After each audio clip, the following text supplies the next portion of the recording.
ಕರ್ನಾಟಕ ರಾಜ್ಯ ಆಗಮ ಶಿಕ್ಷಣ ಮತ್ತು ಪರೀಕ್ಷಾ ಸಮಿತಿ ಹಮ್ಮಿಕೊಂಡಿದ್ದ ಘಟಿಕೋತ್ಸವವನ್ನು ಮುಜರಾಯಿ ಸಚಿವ ರಾಮಲಿಂಗಾರೆಡ್ಡಿ ಬೆಂಗಳೂರಿನಲ್ಲಿ ನಿನ್ನೆ ಉದ್ಘಾಟಿಸಿದರು.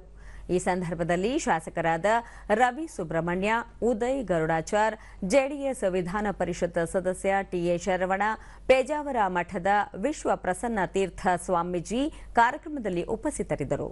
ಇದೇ ವೇಳೆ ರಾಜ್ಯದ ವಿವಿಧ ಆಗಮ ವಿಭಾಗಗಳಲ್ಲಿ ತೇರ್ಗಡೆಯಾದ ಸುಮಾರು 2103 ಅರ್ಚಕರಿಗೆ ಪ್ರಮಾಣ ಪತ್ರ ವಿತರಿಸಲಾಯಿತು.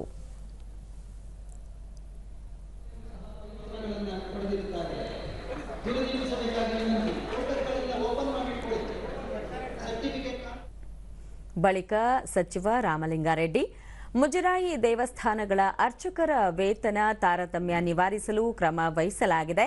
ಎ ಮತ್ತು ಬಿ ದರ್ಜೆಯ ದೇವಸ್ಥಾನಗಳಿಗೆ ಅಗತ್ಯ ಮೂಲಸೌಕರ್ಯ ಒದಗಿಸಲಾಗುವುದು. ಅರ್ಚಕರ ಬ್ಯಾಂಕ್ ಖಾತೆಗೆ ನೇರವಾಗಿ ತಸ್ತಿಕ್ ಹಣ ವರ್ಗಾಯಿಸಲು ನಿರ್ಧರಿಸಲಾಗಿದೆ. ಇದಕ್ಕೆ ಮುಜರಾಯಿ ಇಲಾಖೆ ಸಿದ್ಧಪಡಿಸಿರುವ ಆಪ್ನಲ್ಲಿ ಅರ್ಚಕರು ಹೆಸರನ್ನು ನೋಂದಾಯಿಸಿಕೊಳ್ಳುವುದು ಕಡ್ಡಾಯ. ಘಾಟಿ ಸುಬ್ರಹ್ಮಣ್ಯ, ಮೈಸೂರಿನ ಚಾಮುಂಡೇಶ್ವರಿ ದೇಗುಲ ಸೇರಿದಂತೆ ಎ ದರ್ಜೆಯ ದೇವಾಲಯಗಳಲ್ಲಿ ಕ್ಷೇತ್ರದ ಮಹಿಮೆ ಸಾರುವ ರೀತಿಯಲ್ಲಿ ಅಭಿವೃದ್ಧಿಪಡಿಸಲಾಗುವುದು ಎಂದರು.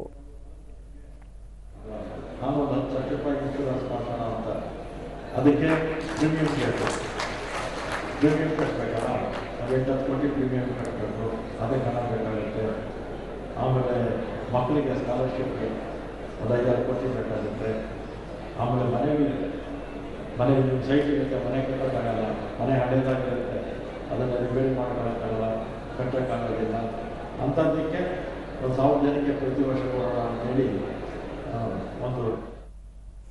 ರವಿ ಸುಬ್ರಹ್ಮಣ್ಯ, ಸಿ ವರ್ಗದ ದೇವಾಲಯಗಳಲ್ಲಿ ಆದಾಯವಿಲ್ಲ. ಇದರಿಂದ ಅರ್ಚಕರು ತಸ್ತಿಕ್ ಅನ್ನು ಅವಲಂಬಿಸಬೇಕಾಗಿದೆ.